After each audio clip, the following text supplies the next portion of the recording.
Anglican Church of Uganda tusiime nnyo olw'omukisa guno okulemera okusinza kuno twatandika n'okuyimba oluyimba olw'omukaaga ebitundu 3 byokka ekisooka ekyokubiri n'ekisembayo.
Please be seated.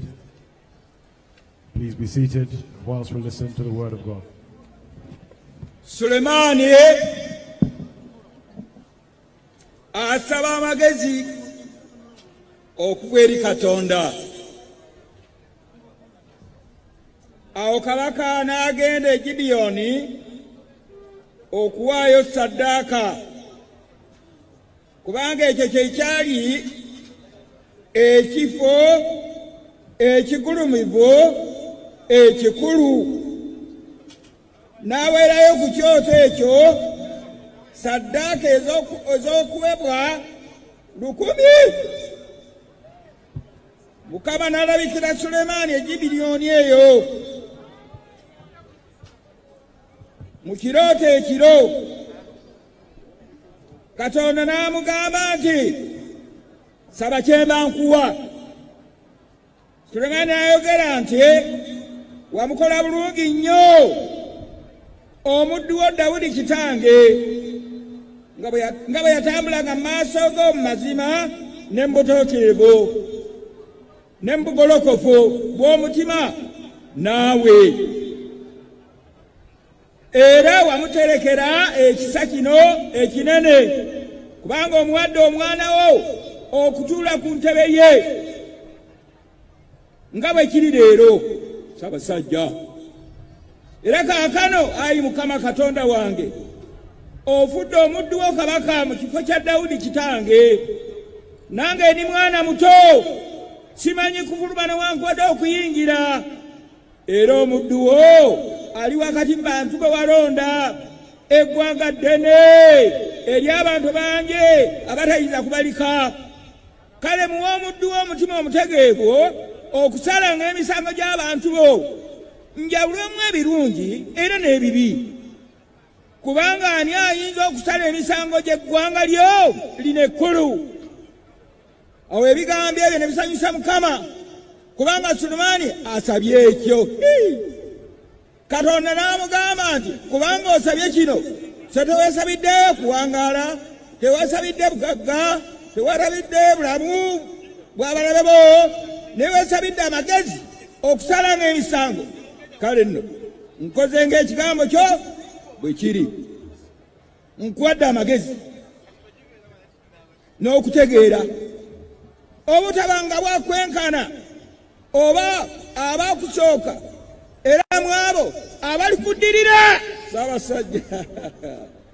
Era nkuwadde n'ebyo by'otosabye, obugagga n'ekitiibwa, obutabangawo kabaka mulala yenna akwenkana ennaku zonna z'obulamu bwo. Era bw'onootambuliranga mu makubo gange, okukwatanga amateeka gange n'ebiragiro byange nga Dawudi bwe yatambulanga, awo ndyongera ku nnaku zo. Sulemaani n'azuukuka n'amanya nga kibadde kirooto, n'ajja e Yerusaalemi n'ayimirira mu maaso g'essanduuko ey'endagaano ya Mukama, n'awaawo ebiweebwayo eby'emirembe. Mwana wange n'afumbira abaddu be bonna embaga.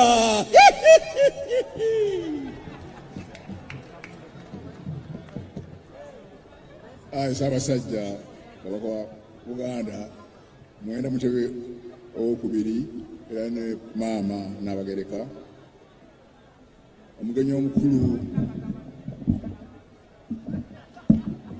wa Ssaabasajja Sultan Saad Sokoto Abubakar owokusatu, Vice President waffe wa Uganda Edward Sekandi, Katikkiro wa Buganda Oweekitiibwa Charles Peter Mayiga, Namusole wa Buganda, Abalangira n'Abambejja, Baminisita of Gavumenti ya wakati n'eya Ssaabasajja Kabaka, Bannaddiini bonna, Abataka, Abakungu ba Ssaabasajja Kabaka, Bassebo ne Manyebu, n'Abeebitiibwa bonna abali wano, Mukama ffe basibwe. Omulamwa gwaffe gwa leero tusaba amagezi eri Katonda okutambula mu nsi muno. Tumukutya Mukama, amagezi mugasookera nti balina omukisa abatya Mukama. Nze Bishop Emeritus Dunstan Kopulian mu Kenya, omuli egy'emityana, olabirizi b'emityana, kati emyaka 11. Era Ssaabasajja nasanyuka nnyo wasiima okusiibula mu butongole. Era seerabira ebigambo ewansiibuza, ngenda okuwummula wangamba nti nkwagaliza okuwummula okulungi, Mukama akukuume. Ne munnange Fiibe, Mukama atukuumye bulungi mu kuwummula kuno. Bannaffe abalabiriza abali ku mulimu batuyita ntukola emirimu. Era Bishop w'Ennamirembe wampitidde okubeera wano ku mulimu mukolo guno omukulu bwe guti. Era tumenye okulaba Wilberforce kyolwalira Bishop w'Ennamirembe ali wamu naffe nandabadde.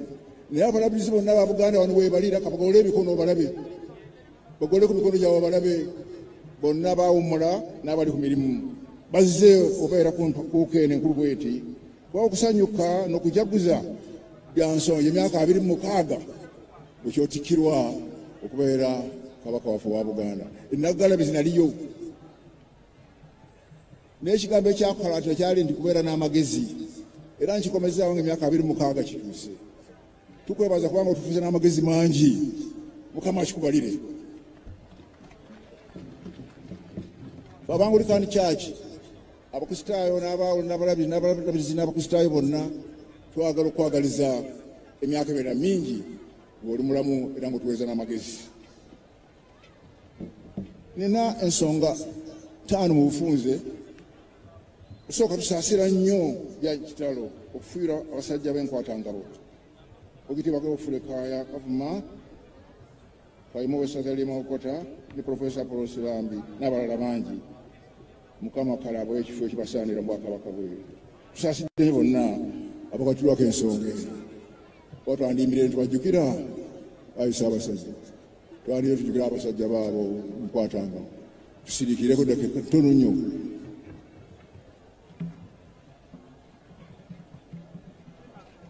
Ekyokubiri Kamangisa Beene tukwebaza nnyo nnyina olw'akaweefube woliko okuzza Obuganda ku ntikko. Abakyala basiima bya nsusso oyo okoze ku nsonga ya fistula ne Nalubiri era n'okugema abaana okutangira endwadde ze namutta. Ate abantu basanyufu nnyo ku nsonga ya mobile hospital era n'ensonga y'ebyenjigiriza otukoze bulungi. Royal University ne Institute yaffe era n'ekasawo eri Kyaggwe gye nawummulira olina Okasawo College of Business otukoze bulungi. Kyokusatu abantu nze byempulira bali mu kutya nti ettaka lya Buganda balitwala wataabawo kikolebwa twandifuukamu ombooze ku ttaka lya boofu. Olukiiko lw'abataka b'obusolya lunywezebwe kubanga omwo mwe tusuubira ensonga z'ennono okulondoola ne bwaba bazzukulu abo amagezi okutambulira mu nsi muno efaanana bw'eti. Ekisembayo Mukama wange ffe abalabirizi ba Buganda abangolekanisha tulina ennyonta bulijjo tusaba osiime otuwengayo akaseera tunyumyeko naawe ayi Ssaabasajja. Kambasabe mulize ebigambo bye nebiva mu byawandiika ebitukuvu ono byasomesebwa ebigambo ebyo. Mulimu ensonga enkulu 2 ayi Ssaabasajja. Esooka Sulemaani awa eggwanga ddene ate nga kkulu nga Buganda bweri era n'agamba n'abantu bazibu okubala. Era bada neebuuza wano ku bakungu ne baministers Abaganda bameka abaolina wano ne mu nsi ez'ebweru. Minisita omwaŋŋambye bali $8,000,000 naye ate omuttaka omu n'aŋŋamba nti tuli $12,000,000 ddene. Ssaabasajja eggwanga lyo ddene ate kkulu. Sulemaani n'agamba nsaba amagezi ogambe. Twagala okwebaza Katonda kubanga akozesa n'amagezi mangi nnyo bukya otuula ku Namulondo. Mukama akikubalire otufuze bulungi otulungamiza bulungi ebigambo bijja nga bivaayo nga birangamizibwa bulungi. Kamwe oli wa kitalo aweebwe ekitiibwa n'ettendo. Twagala okwebaza Katonda olwatikkiro abawala byonna gwe tulina Charles Mayiga n'olukiiko lwa Buganda n'abaami abakungu abakoze ennyo butaweera okutuusa Buganda ku ntikko. Kale okusanyuka n'okujja kusa kuno bya nsonga abantu ba Buganda leero. Mukama otukoze bulungi atukoze bulungi era ayi Ssaabasajja wangaala.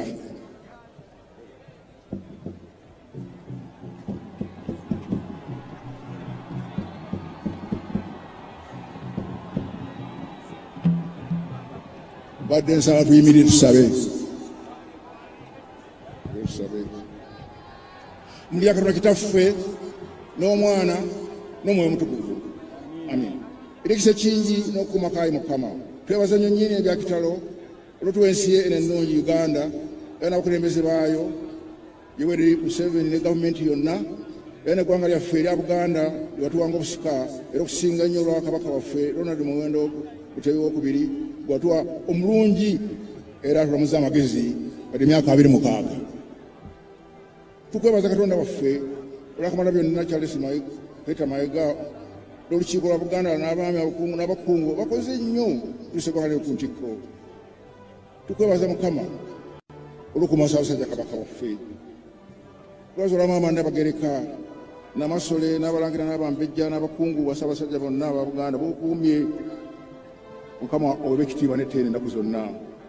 Ayi Katonda waffe tukweyanza tugulumiza tukutendereza bya kitalo kubanga oli mulungi era wa kitiibwa wasaanidde okusuutibwa n'okusinzibwa ennaku zonna wakati mu bantu watondera mu kifaananyi kyo. Tukwebaza nnyo Katonda waffe okusingola ebigambo eby'enjiri ya Kristo ey'obulokozi eyajja mu ggwanga lino eryaffe lya Buganda nga Ssekabaka Muteesa Olubeere ayita abayira musaalo okuyita abaddiini entukuvu kujja mu nsi eno. Enjiri ya Kristo ebukadde mu Buganda era abantu basinza. Naye mu kusaba kwa Sulemaani ye Katonda yasanyuka nnyo essaala gye yasaba. Kiri kitegeeza nti bw'osaba obulungi Katonda asanyuka, naye bw'osaba obubi tasanyuka. Tusaba nnyo n'ekyo tusaba naye mbadde ng'abantu ba Buganda abasajja bo basabe ekisanyusa Katonda waffe. Amagezi bwe buwanguzi bw'ebintu byonna. Mu kutya Mukama amagezi mugasa tebalina omukisa abatya Mukama. Twetaaga omukisa ogwo abantu ba Buganda bonna okugafuna batambule magezi ga Katonda waffe omulungi. Tuŋŋanidde wano mu Busiro ku yunivasite yaffe eno Nkumba ekifo omuli amagezi n'abagezi nga tujjukira byokoledde Buganda bukya Kabaka waffe Londere Mutebi atandika okukulembera. Ddala kituufu era kisaanidde ffe okujja gy'oli Katonda waffe okwebaza olw'obukuumi bwo bw'owadde Ssaabasajja Kabaka n'abantu be. Tetulema kwetonda gy'oli byonna bitukoze bitakuwadde kitiibwa. Ssaabasajja tusonyiwe tujja gy'oli Katonda waffe nga twegayira otusaasire mu byonna.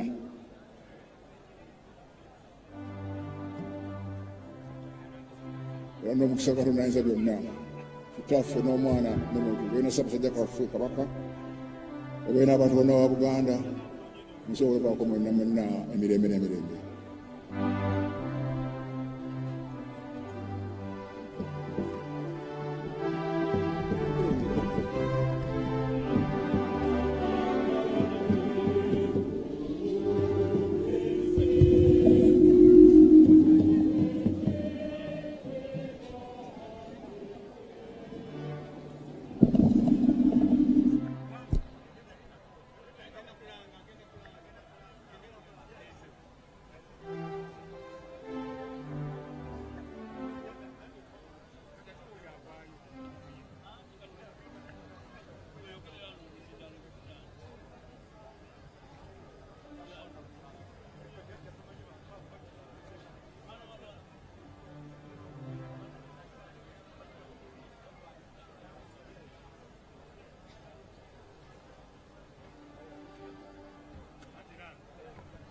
Tweyanziza nnyo tweyanzeege ayibeene siima emizinga 26 gikubwe mu kiseera kino ng'Obuganda bujaguza emyaka 26 ng'otudde ku Namulondo. Tugenda kuwulira emizinga ejjaffe Emiganda.